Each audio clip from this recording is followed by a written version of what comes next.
ವೇಲಾಯುಧ ಅವರು ಮಾತಾಡಬೇಕು. ಹೇಳ್ರಿ ಸ್ವಾಮಿ. ನಾವು ಡೈಲಿ ಆಟೋ ಚಾಲಕ, ನಾನು ಆಟೋ ಓಡಿಸ್ಕೊಂಡು ಜೀವನ ಮಾಡ್ತಾ ಇದ್ದೀನಿ. ನನಗೆ ಹೊಟ್ಟೆಪಾಡು ಅದೇ ನಡೀತಿರೋದು. ನಾನು ಹೆಂಡತಿ ಮಕ್ಕಳು ಕಾಪಾಡೋದು ಅದೊಂದು ಆಟೋ ರಿಕ್ಷಾ ಓಡಿಸ್ಕೊಂಡೆ. ನನ್ನ ಮಕ್ಕಳು ಇಬ್ಬರು ಓದ್ಕೋದು ಗೌರ್ಮೆಂಟ್ ಶಾಲೆಯಲ್ಲೇ ಓದಿಸ್ತಿರೋದು. ಇವತ್ತು ನನ್ನ ಆದಾಯ ಸಿಗೋದು 500ರಿಂದ 600, 700 ರೂಪಾಯಿ ಅಷ್ಟೇ ಆಗ್ಬೋದು. ಅದರಲ್ಲಿ ಜೀವನ ಮಾಡ್ತಿರೋದು. ಇವತ್ತು ನಾನು ರೇಷನ್ ಕಾರ್ಡ್ ಇಲ್ಲ ಅಂದರೆ ನಾನು ಉಪವಾಸ ರೋಡಲ್ಲಿ ಬಂದು ಮಲಗಬೇಕು. ಅದು ಬಿಟ್ಟರೆ ಬೇರೆ ದಾರಿ ಇಲ್ಲ. 10 ಎಕರೆ 50 ಎಕರೆ ಜಮೀನು ಇದ್ದಾನೆಲ್ಲ ನಮ್ಮಿದ್ರೆ ಅಕ್ಕಿ ತಗೊಂಡು ಹೋಗ್ತಾನೆ. ನಾವು ತೀರ್ಥೇಶ್ ಅಂತ KRS ಪಾರ್ಟಿ ತಾಲೂಕು ಅಧ್ಯಕ್ಷರು ಭದ್ರಾವತಿ, ಮತ್ತು ಹೊಸದಾಗಿ ನಮ್ಮದೇ ಒಂದು ಸಂಘಟನೆ ಮಾಡಿದ್ದೀವಿ DCM ಅಂತೇಳಿ. ನಮ್ಮ ಇವತ್ತು ಭದ್ರಾವತಿ ತಾಲೂಕು ಏನು ವಿಧಾನಸೌಧ ಆಡಳಿತ ಸೌಧ, ಆ ತಾಲೂಕು ಆಡಳಿತ ಕಚೇರಿಗೆ ಬಂದಿದ್ದೀವಿ ಅಂತಂದರೆ ಒಂದು ಸಣ್ಣ ವಿಚಾರ ಇದೆ. ಆದರೆ ಅದು ಎಲ್ಲರಿಗೂ ದೊಡ್ಡ ವಿಚಾರನೇ. ನಮಗೆ ಸಣ್ಣ ವಿಚಾರ ಇರ್ಬೋದು, ಆದರೆ ಪ್ರತಿಯೊಬ್ಬ ಬಡವರಿಗೂ ಇದು ದೊಡ್ಡ ವಿಚಾರ. ಅದೇನು ವಿಚಾರ ಅಂತ ಅಂದರೆ, ಇವರು ನಮ್ಮ ಸ್ನೇಹಿತರಾದಂಥ ವೇಲಾಯುಧ, ಅವ್ರ ತಂದೆ ಹೆಸರು ಏಳುಮಲೈ ಅಂತ. ಇವರು ಗ್ರಾಮಾಂತರ ಭಾಗದಲ್ಲಿರೋದು. ಇವ್ರ ಕೆಲಸ ಏನು ಅಂದರೆ ಆಟೋ ರಿಕ್ಷಾ ಓಡಿಸೋದು. ಇವರಿಗೂ ಇದಕ್ಕೂ ಏನು ಸಂಬಂಧ ಅಂತಂದರೆ, ಇವ್ರ ಹತ್ರ BPL ಕಾರ್ಡ್ ಇರುತ್ತೆ. ಆ BPL ಕಾರ್ಡನ್ನು ಸರ್ಕಾರ APL ಅಂತೇಳಿ ಕಾರ್ಡನ್ನು ಇದು ಮಾಡುತ್ತೆ. ಇವರಿಗೆ ಸೊಸೈಟಿಲಿ ಕೊಡ್ತಾರಂತ ಪಡಿತಾರ. ಅಕ್ಕಿ ಆಗಿರ್ಬೋದು, ಬೇಳೆ ಆಗಿರ್ಬೋದು, ಇದಾಗಿರ್ಬೋದು, ಅದೆಲ್ಲ ನಿಲ್ಲಿಸಿರ್ತಾರೆ. ಕಾರಣ ಏನು ಅಂತ ಅಂದರೆ, ಇವರು ಶ್ರೀಮಂತರು. ಇವ್ರ ಹತ್ರ ಒಂದು 10 ಎಕರೆ ಜಮೀನಿದೆ, 2 ಕಾರ್ ಇದೆ, 2 ಮನೆ ಇದೆ, ಇನ್ನೊಂದಿದೆ ಅಂತ ಹೇಳ್ಬಿಟ್ಟು ಇವರ ರೇಷನ್ ಕಾರ್ಡನ್ನು APLಯಿಂದ BPL ಮಾಡಿಲ್ಲ ಸ್ನೇಹಿತರೆ. ಇವರು ಬರೀ ಒಂದು ಬ್ಯಾಂಕಲ್ಲಿ ಮನೆ ಕಟ್ಟೋದಕ್ಕೋಸ್ಕರ, ಒಂದು ಸ್ವಂತ ಮನೆ ಕಟ್ಟೋದಕ್ಕೋಸ್ಕರ ಲೋನಿಗೆ ಅಪ್ಲೈ ಮಾಡಿದಾಗ ಬ್ಯಾಂಕ್ ಅವ್ರು ಕೇಳೋಂಥ ಪ್ರೊಸೀಜರ್ಗಳಲ್ಲಿ ಒಂದಾದ IT ಏನು ಇನ್ಕಮ್ ಟ್ಯಾಕ್ಸನ್ನು ಕಟ್ತಾ ಇದ್ದೀವಿ ನಾವು ಅಂತ ಹೇಳ್ಬಿಟ್ಟು ಒಂದು ಸರ್ಟಿಫಿಕೇಟ್ ಬೇಕು ಅಂತ ಹೇಳ್ತಾರೆ. ಆದರೆ ಇವ್ರ ಕನಸಿಗೆ ಅದಕ್ಕೂ ಸಮೇತ ಒಂದು ಕೊಕ್ಕೆ ಬೀಳುತ್ತೆ. ಅಂದರೆ ಅಲ್ಲಿ ಯಾವುದೇ ರೀತಿಯಾದಂಥ ಲೋನು ಸಿಗೋಲ್ಲ. ಆದರೆ IT ಫೈಲ್ ಆಗಿರೋದು ಡಾಕ್ಯುಮೆಂಟ್ಸ್ ಕೊಟ್ಟಿರ್ತಾರೆ. ಆ ಉದ್ದೇಶದಿಂದ ಇವರು ರೇಷನ್ ಕಾರ್ಡನ್ನು ನಿಲ್ಲಿಸ್ತಾರೆ. ಅಂದರೆ ನಿಲ್ಲಿಸೋದು ಅಂತಂದರೆ BPL ಕಾರ್ಡಿಂದ APL ಕಾರ್ಡಿಗೆ ಅವ್ರದನ್ನು ಕನ್ವರ್ಟ್ ಮಾಡ್ತಾರೆ. ಹಾಗಾಗಿ ಇವರಿಗೆ ಸರ್ಕಾರದಿಂದ ಕೊಡಬೇಕಾಗಿರೋಂಥ ಯಾವುದೇ ಅಕ್ಕಿ ಬೇಳೆ ಆಗಿರ್ಬೋದು ಯಾವುದೂ ಸಿಗ್ತಾ ಇರಲ್ಲ. ಮತ್ತು ಇವ್ರ ಮಕ್ಕಳನ್ನ ಈಗಲೂ ಸಮೇತ ಸರ್ಕಾರಿ ಶಾಲೆಗಳಲ್ಲೇ ಓದಿಸ್ತಾ ಇದ್ದಾರೆ.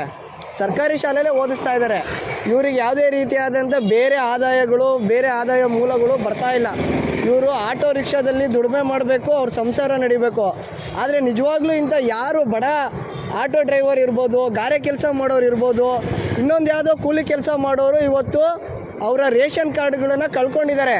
ಹಾಗಾಗಿ ನಮಗೆ ಬೇಕಾಗಿರೋದು ಏನಪ್ಪ ಅಂತಂದರೆ, ಯಾರು 10 ಎಕರೆ 5 ಎಕರೆ 2 ಎಕರೆ ಒಂದೊಂದು ದೊಡ್ಡ ಕಾರ್ಗಳಲ್ಲಿ ಓಡಾಡ್ತಿದ್ದಾರೆ, ಬಿಲ್ಡಿಂಗಲ್ಲಿದ್ದಾರೆ, ಬೇರೆ ಯಾವುದೋ ಆದಾಯಗಳು ಬರ್ತಾ ಇದ್ದಾವೆ, ಅಂಥವ್ರ ರೇಷನ್ ಕಾರ್ಡ್ಗಳನ್ನು ಕ್ಯಾನ್ಸಲ್ ಮಾಡ್ದಲೆ ನಿಜವಾದ ಬಡವ್ರ ರೇಷನ್ ಕಾರ್ಡನ್ನು ಸರ್ಕಾರ ಇವತ್ತು ಯಾವುದೇ ತನಿಖೆ ಮಾಡ್ದಲೆ, ಯಾವುದೇ ಇದು ಮಾಡ್ದಲೆ ಅವ್ರದನ್ನು ನಿಲ್ಲಿಸ್ತಾ ಇದ್ದಾರೆ. ಆ ಉದ್ದೇಶದಿಂದ ಇವತ್ತು ಸರ್ಕಾರ ಪ್ರತಿ ಏನು BPL ಕಾರ್ಡ್ ಇದ್ದಾವೆ, BPL ಕಾರ್ಡ್ ಹೋಲ್ಡ್ರ್ಗಳಿದ್ದಾರೆ, ಅವರ ಮನೆಗಳ ಹತ್ರ ಹೋಗಿ, ಅಂದರೆ ಆ ರೇಷನ್ ಕಾರ್ಡ್ ಏನಿದ್ದಾವೆ ಅಂಥವ್ರು ಅವ್ರ ಹತ್ರ ಹೋಗಿ ನಿಜವಾಗ್ಲೂ ಇವ್ರು ಬಡವರ, ನಿಜವಾಗ್ಲೂ ಇವ್ರು ಶ್ರೀಮಂತರ ಅನ್ನೋದನ್ನು ತಿಳ್ಕೊಂಡು ರದ್ದು ಮಾಡಬೇಕು.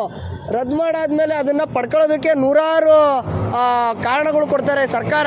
ಇವರು ನೂರಾರು ಸಲ ಸರ್ಕಾರಿ ಕಚೇರಿಗಳಿಗೆ ಅಲಿಬೇಕು, ಲಂಚ ಕೊಡಬೇಕು, ಇನ್ನೊಂದು ಮಾಡಬೇಕು. ಇದೆಲ್ಲ ಆಗದೇ ಇರೋ ಕೆಲಸ. ಒಬ್ಬ ಬಡವ ರೇಷನ್ ಕಾರ್ಡ್ ತೊಗೊಳೋದಕ್ಕೆ ಲಾಸ್ಟಿಗೆ ಹೆಂಡತಿ ಸರಾನು ಸಮೇತ ಅಡಾಡೋ ಅಂಥ ಕೆಲವು ಪರಿಸ್ಥಿತಿಗಳು ಬರ್ಬೋದು, ಬಂದಿದೆ, ನಾವು ನೋಡಿದ್ದೀವಿ ಅದನ್ನು. ಹಾಗಾಗಿ ಇವತ್ತು ನಮ್ಮ ಹತ್ರ ಬಂದಿದ್ದಾರೆ. ಹಾಗಾಗಿ ನಾವು ಯಾವುದೇ ಅವರಿಗೆ ಇದು ಹೇಳ್ದಲೆ ಅವ್ರಿಗೆ ಕಾನೂನು ರೀತಿಯಲ್ಲಿ ಮುಂದುವರಿಯೋದು ಹೇಗೆ, ಸರ್ಕಾರಕ್ಕೆ ಮನವಿ ಕೊಡೋದು ಹೇಗೆ. ಈಗ ಮೊನ್ನೆ ವಿಧಾನಸೌಧದಲ್ಲಿ ಇದಕ್ಕೆ ಸಂಬಂಧಪಟ್ಟಂಗೆ ಸಚಿವರು ಹೇಳಿದ್ದಾರೆ, ಯಾರಿಗೆ ಈ ಥರ ಕಾರ್ಡ್ಗಳು BPLನಿಂದ APL ಆಗಿದ್ದರೆ ದಯವಿಟ್ಟು ನಮ್ಮನ್ನು ಸಂಪರ್ಕ ಮಾಡಿ, ಸಂಬಂಧಪಟ್ಟ ತಹಶೀಲ್ದಾರಿಗೆ ಮನವಿ ಪತ್ರ ಕೊಡಿ, ಆ ಮನವಿ ಪತ್ರದಲ್ಲಿ ಸತ್ಯಾಸತ್ಯತೆ ಏನಿದೆ ಅದನ್ನು ಬರೀರಿ, ನಿಮ್ಮ ದಾಖಲೆಗಳನ್ನು ಕೊಡಿ, ನಾವು ಅದನ್ನು ಪರಿಶೀಲನೆ ಮಾಡಿ ನಿಮಗೆ BPL ಕಾರ್ಡ್ ಮಾಡಿಕೊಡ್ತೀವಿ ಅಂತ ಸರ್ಕಾರ ಹೇಳಿದೆ. ಈ ಉದ್ದೇಶಗಳಿಂದ ಇವತ್ತು ನಾವು ಭದ್ರಾವತಿಯ ತಹಶೀಲ್ದಾರ್ ಕಚೇರಿಗೆ BPL ಕಾರ್ಡನ್ನು APL ಕಾರ್ಡ್ ಆಗಿರೋದಕ್ಕೆ ನಾವು ಮನವಿ ಕೊಟ್ಟಿದ್ದೀವಿ. ಇದನ್ನು ಎಷ್ಟು ದಿವಸದಲ್ಲಿ ನಮ್ಮ ಸರ್ಕಾರಿ ಅಧಿಕಾರಿಗಳು ಇದನ್ನು ಅವ್ರ ಗಮನಕ್ಕೆ ತೊಗೊಂಡು, ಏನು ಆಹಾರ ನಿರೀಕ್ಷಕರಿದ್ದಾರೆ ಮತ್ತು ಡಿಸ್ಟಿಕ್ ಫುಡ್ ಆಫೀಸರ್ ಇದ್ದಾರೆ, ಅವರೆಲ್ಲ ಕ್ರಮ ವಹಿಸ್ತಾರೆ, ಎಷ್ಟು ಬೇಗ ಕೆಲಸ ಮಾಡ್ತಾರೆ ಅನ್ನೋದನ್ನು ನಾವು ನೋಡೋಣ ಸ್ನೇಹಿತರೆ. ಮತ್ತು ನಮ್ಮ ಆಟೋ ಚಾಲಕರಾದ ನಮ್ಮ ಸ್ನೇಹಿತರಾದ ವೇಲಾಯುಧ ಅವರು ಮಾತಾಡಬೇಕು. ಹೇಳ್ರಿ ಸ್ವಾಮಿ. ನಾವು ಡೈಲಿ ಆಟೋ ಚಾಲಕ, ನಾನು ಆಟೋ ಓಡಿಸ್ಕೊಂಡು ಜೀವನ ಮಾಡ್ತಾ ಇದ್ದೀನಿ. ನನಗೆ ಹೊಟ್ಟೆಪಾಡು ಅದೇ ನಡೀತಿರೋದು. ನಾನು ನನ್ನ ಹೆಂಡತಿ ಮಕ್ಕಳು ಕಾಪಾಡೋದು ಅದೊಂದು ಆಟೋ ರಿಕ್ಷಾ ಓಡಿಸ್ಕೊಂಡೆ. ನನ್ನ ಮಕ್ಕಳು ಇಬ್ಬರು ಓದ್ಸೋದು ಗೌರ್ಮೆಂಟ್ ಶಾಲೆಯಲ್ಲೇ ಓದಿಸ್ತಿರೋದು. ಇವತ್ತು ನನ್ನ ಆದಾಯ ಸಿಗೋದು 500ರಿಂದ 600 700 ರೂಪಾಯಿ ಅಷ್ಟೇ ಆಗ್ಬೋದು. ಅದರಲ್ಲಿ ಜೀವನ ಮಾಡ್ತಿರೋದು. ಇವತ್ತು ನಾನು ರೇಷನ್ ಕಾರ್ಡ್ ಇಲ್ಲ ಅಂದರೆ ನಾನು ಉಪವಾಸ ರೋಡಲ್ಲಿ ಬಂದು ಮಲಗಬೇಕು. ಅದು ಬಿಟ್ಟರೆ ಬೇರೆ ದಾರಿ ಇಲ್ಲ. 10 ಎಕರೆ 50 ಎಕರೆ ಜಮೀನು ಇದ್ದಾನೆಲ್ಲ ನಮ್ಮಿದ್ರೆ ಅಕ್ಕಿ ತೊಗೊಂಡು ಹೋಗ್ತಾನೆ. ಆಟೋ ರಿಕ್ಷಾ ಜೀವನ ಮಾಡ್ಕೊಂಡು ಹೋಗ್ತಿರೋ ನಮ್ಮ ರೇಷನ್ ಕಾರ್ಡ್ ರದ್ದು ಮಾಡ್ತಿದ್ದಾರೆ. ನಾವು ಹಿಂಗೆ ಮಾಡಿದ್ರೆ ನಾವು ಎಲ್ಲಿಗೆ ಹೋಗ್ಬೇಕು? ನಾವು ಬಂದು ಎಲ್ಲಿ ಹೋಗಿ ಸಾಯ್ಬೇಕು? ನೀವು ಹೇಳಿ, ನಮಗೆ ನ್ಯಾಯ ದೊರಕಿಸ್ಕೊಡಿ. ಇಷ್ಟೇ ನಾವು ನಿಮ್ಮ ಹತ್ರ ಕೇಳ್ಕೊಳ್ತಿರೋದು. ಈಗ ನಮ್ಮ ಸ್ನೇಹಿತರು ಹೇಳಿದ್ರು, ಅವ್ರ ಕಣ್ಮುಂದೆನೇ 10 ಎಕರೆ 5 ಎಕರೆ ಇರೋ ಜಮೀನ್ದಾರರುಗಳು ಇವತ್ತು ಸರ್ಕಾರ ಕೊಡೋವಂಥ ರೇಷನ್ ತೊಗೊಂಡು ಹೋಗ್ತಾ ಇದ್ದಾರೆ. ನಿಜವಾಗ್ಲೂ ಕಷ್ಟಪಡ್ತಿರೋರು ನಾವು, ಹೊಟ್ಟೆಗಿಲ್ಲದೆ ಇರೋರು ಕಣ್ಮುಂದೆ ಕಾಣಿಸ್ತಾ ಇದೆ. ಆ ರೇಷನ್ ಕೊಡೋ ಅಂಥವ್ರಿಗೂ ಗೊತ್ತು ಇವ್ರು ತುಂಬ ಬಡವರು, ಇವ್ರು ರೇಷನ್ ಕಾರ್ಡ್ ಕ್ಯಾನ್ಸಲ್ ಆಗಿದೆ ಅಂತ. ಆದರೆ ರೇಷನ್ ಏನು ಕೊಡ್ತಾ ಇದ್ದಾರಲ್ಲ, ಪಡಿತರ ಚೀಟಿ ಕೊಡ್ತಾ ಇದ್ದಾರಲ್ಲ, ಅವರು ಸಮೇತ ಫುಡ್ ಆಫೀಸರ್ಗಳಿಗೆ ಹೇಳಬೇಕು, ಸರ್ ಇವರು ನಿಜವಾದ ಬಡವರು.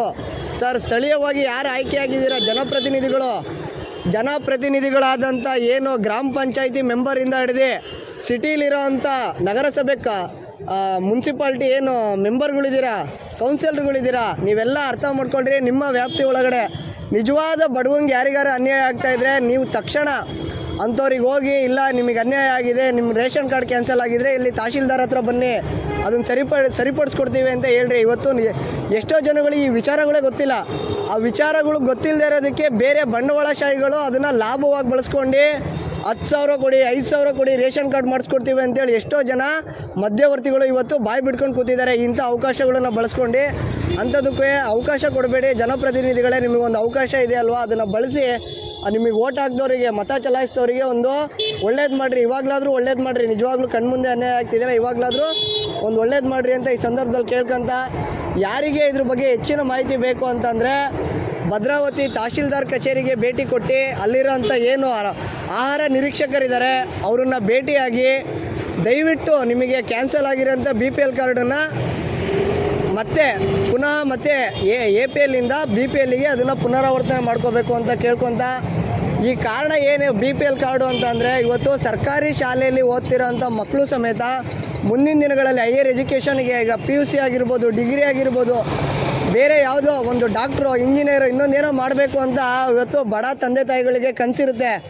ಅದಕ್ಕೆ ಏನಾದರೂ ಒಂದು ಅವಕಾಶ ಬೇಕು ಅಂತ ಅಂದರೆ ದುಡ್ಡು. ಆ ದುಡ್ಡಿರಲಿಲ್ಲ ಅಂತ ಅಂದ್ರೂ ನಮಗೆ ಸರ್ಕಾರ ಬಡತನ ರೇಖೆಗಿಂತ ಕಮ್ಮಿ ಇದ್ದಾರೆ ಇವರಿಗೆ ಎಲ್ಲದರಲ್ಲೂ ಅವಕಾಶ ಸಿಗಬೇಕು ಅಂತಂದರೆ ಒಂದು ರೇಷನ್ ಕಾರ್ಡ್ ಇರಬೇಕು, BPL ರೇಷನ್ ಕಾರ್ಡ್ ಇರಬೇಕು, ಮತ್ತು ಇನ್ಕಮ್ ಸರ್ಟಿಫಿಕೇಟ್ ಇರಬೇಕು. ಇವೆಲ್ಲ ಕೆಲವೊಂದು ಆಧಾರಗಳಿದ್ರೇ ಅಲ್ಲಿ ಸೀಟ್ ಸಿಗೋ ಅಂಥದ್ದಾಗಿರ್ತವೆ. ಹಾಗಾಗಿ ಅವರಿಗೆ ಅವಕಾಶ ವಂಚಿತರಾಗಿರ್ತಾರೆ ಸ್ನೇಹಿತರೆ. ಹಾಗಾಗಿ ಇಂಥ ನಿಮ್ಮ BPL ಕಾರ್ಡ್ಗಳನ್ನೆಲ್ಲ ಉಳಿಸ್ಕೊಳ್ರಿ. ಮತ್ತು ಇದೊಂದೇ ಎಜುಕೇಷನ್ ಒಂದೇ ಅಂತನಲ್ಲ, ಆರೋಗ್ಯನೂ ಸಮೇತ ಇಂಪಾರ್ಟೆಂಟೇ. ಇವತ್ತು ಯಾವ್ದಾರ ಬೇರೆ ಆಸ್ಪತ್ರೆಗಳಿಗೆ ಹೋದರೆ, ಸರ್ಕಾರಿ ಆಸ್ಪತ್ರೆ ಬಿಟ್ಟು ಬೇರೆ ಕಡೆ ಹೋದ್ರೂ ಸಮೇತ ಅಲ್ಲೂ ಸಮೇತ ಹಣವನ್ನು ದೋಚೋದಕ್ಕೋಸ್ಕರ ಅವರು ಹಲವಾರು ಇದು ಮಾಡ್ಕೊಂಡಿರ್ತಾರೆ. ಆದರೆ ಅಟ್ಲೀಸ್ಟ್ BPL ಕಾರ್ಡ್ ಇದ್ದರೆ ಏನಾದರೂ ಒಂದು ಸೇವೆ ತಹಶೀಲ್ದಾರಿಗೆ ಮನವಿ ಕೊಟ್ಟು ನಿಮ್ಮ BPL ಕಾರ್ಡ್ ಉಳಿಸ್ಕೊಡ್ರಿ ಅಂತ ಈ ಸಂದರ್ಭದಲ್ಲಿ ಹೇಳ್ತಾ ನಮ್ಮ 2 ಮಾತು ಮುಗಿಸ್ತಾ ಇದ್ದೀವಿ. ಜೈ ಹಿಂದ್, ಜೈ ಕರ್ನಾಟಕ. ಮತ್ತು ಇವತ್ತು ನಮ್ಮ ಜೊತೆಯಲ್ಲಿ ವಿಡಿಯೋ ಮಾಡ್ತಾರಂಥ ಸಲ್ಮಾನ್ ಅವರಿಗೆ ಧನ್ಯವಾದಗಳು. ಇದನ್ನೆಲ್ಲ ಹೆಚ್ಚಾಗಿ ಜನಗಳಿಗೆ ತಲುಪಿಸ್ಬೇಕು ಅಂತ.